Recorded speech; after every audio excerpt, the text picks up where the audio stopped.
Thank you, Mr. President and Majority Floor Leader. I just want to ask about the National Single Window System, and I want to know who is in charge of the implementation of the National Single Window System. Good afternoon, Madam Senator. Regarding the single window, Your Honor, we have the trade net. The trade net is under the ICT, and the participation of the BOC is we are the chairman of the TWG, Your Honor, and we are a member. We're one of the member agencies that are on board TradeNet. Uh, I haven't heard of the TradeNet, and I thought that the BOC will be the one to implement the National Single Window System because it is your agency that is in charge of this. This is based on Executive Order number 482, series of 2005. So it has been provided for in 2005, and today it's 2023. So that was 18 years ago. And yet we have not implemented the National Single Window System. What's the cause of the delay? Your Honor, the NSW was TradeNet was declared as the national single window by the NSW Steering Committee, which is composed of the DOF, DTI, DA, Your Honor. But it says here, this is a new data system that enable a single submission of data and information that is processed simultaneously, resulting in a single point of decision for the release of cargoes by the Bureau of Customs. So you're supposed to implement this. You cannot say that it has not been implemented for 18 years because of another agency. Why are you not implementing this after 18 years? Your Honor, our system is already in place as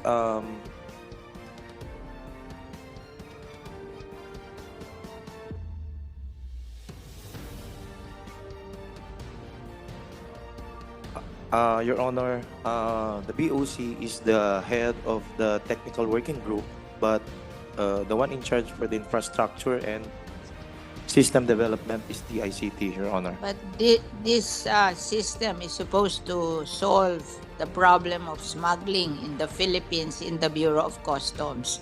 So you cannot say that you are not implementing it because of another another agency that is studying this. So we cannot understand that after 18 years, and it is also provided for in the law that we passed for anti-agricultural smuggling in 2016. So that's about 7 years ago. And up to now, there is no implementation. I just want to know, I want you to commit to me the implementation of this national single window system in public. And I want your commitment that you will implement this as soon as possible. Now, when do you commit to implement the national single window system? Your Honor, we are fully committed to the national single I window. want a date. I want a date of implementation, but because it has been 23 minus 5, that's 18 years. We feel that there is no commitment. So I want you to commit today when you will implement the national single window system. Your Honor, in reality, Your Honor, the BOC is already onboarded on the TradeNet together with PIDEA, but the readiness of the other agencies are are not yet in place, I Your want Honor. a date. I want a date where you can commit to me that you will implement this.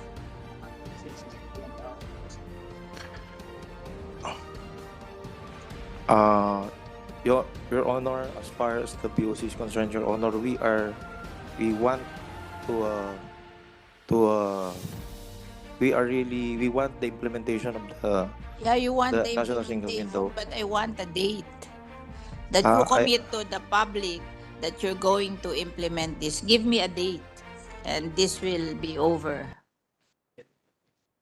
Madam Chair, Madam President, if I may interject just for 1 minute, I see the point of our good colleague from Las Piñas, and I have been hearing this since I was a congressman, Madam President. It was the first term of Senator Angara when I heard it, and we are now in the Senate for his last term and my last term, Madam President. So I think it's very important that this law be implemented. Now, the commissioner is saying that they are somehow implementing it. May I be clarified about it? If the commissioner is implementing it, it's just that the other agencies are not doing their part. Is that the case, Madam President? Because you're supposed to be the one leading in the implementation of this very important law. Your Honor,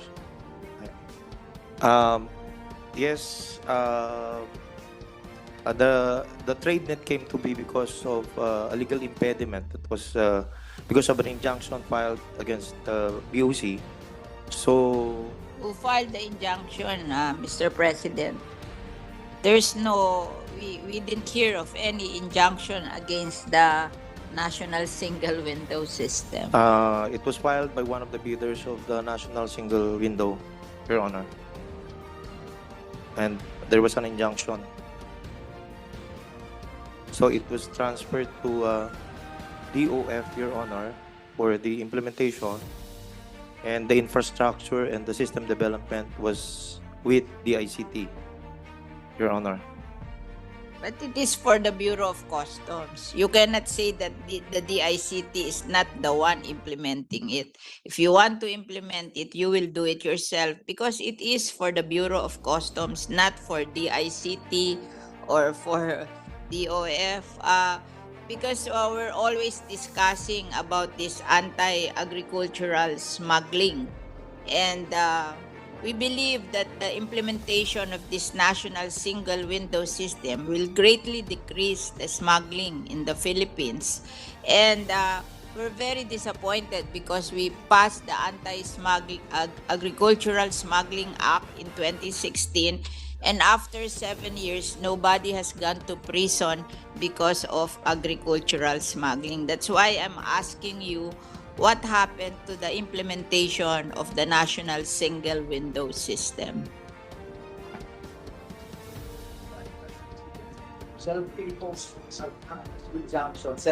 Your Honor, as a proof of our commitment, we are still operating under the old national single window in which the DA, the Department of Agriculture, agencies are still in that system, Your Honor. It has not been implemented. The original, Because Your under Honor. the national single window system, based on my understanding, everything will be online. There will be no contact between the customs and the importer. They'll just process their importation online. So we believe that this system will greatly reduce the smuggling in the Philippines. So we want this implemented, and this has been implemented in all Asian countries because based on the executive order, it is a decision by all the ASEAN leaders that they will implement the national single window system. So I hope you can make a commitment on when you're going to implement. I'm not asking you to implement it now. I want a commitment when you are going to implement the national single window system in public so that there is a commitment from the Bureau of Customs. Yes, Your Honor. We will raise that up with the National Single Window Steering Committee. Oh, I want your commitment. Don't uh, point to me other people. I want the commitment of the Bureau of Customs when you are going to implement the national single window system.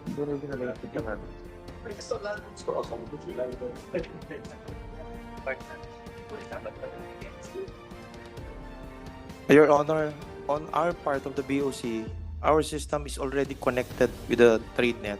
However, we cannot, the other agencies are not connected with TradeNet, Your Honor, but we are connected with TradeNet already, Your Honor. Why will not the other agency cost the implementation of the national single window system? You are the main agency and you can force this. So I'm not asking you to implement now. I'm just asking for your commitment. Why don't you commit?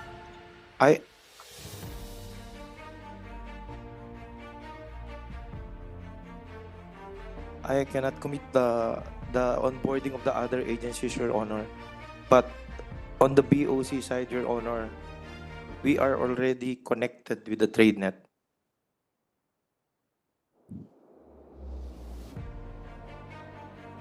I'm just asking for a day.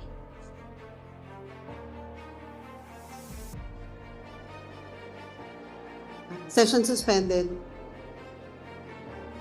President, I think the Bureau of Customs is ready to commit a date for the implementation of the national single window system. Your Honor, I commit within 18 months, Your Honor. Thank you very much. From today. Today. I just help the need of the other agencies also, Your Honor. You know, Madam President, I'm a bit confused because a while ago, they were saying that there's an injunction. That's why they couldn't implement this very important measure that the Congress passed since I was still, perhaps during that time, I was in fact the youngest member of the House of Representatives, Madam President. So I thought it was because of the injunction, but now it appears that in 18 months, they can now implement. So I wonder what the injunction is all about. Is it a self-inflicted injunction, Madam President? But I will not belabor the issue considering that the minority leader will ask some questions. I just wanted to put that on record. I'm a bit confused, Madam President. But while waiting for our minority